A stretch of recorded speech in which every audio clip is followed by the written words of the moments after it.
Može, ajde odmah, znam već što ćeš da kažeš. Zezamo tatu sa skrivenog broja. Jedno ček. Taramo 31. Šta bi danas mogao da radim? Molim. Dobar dan, da li je to gospodin Grinđović? Da, ja sam.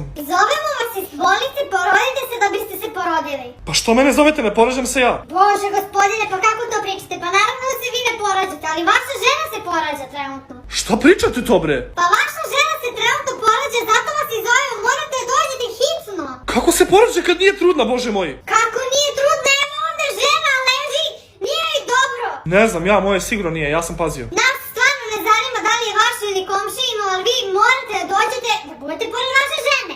Dobro, ajde, doći ću, samo ne znam zašto mi nije rekla da je trudna. Ne znamo gospodine, to je na vama da rešite. Vidimo se, prijatno, doviđenja.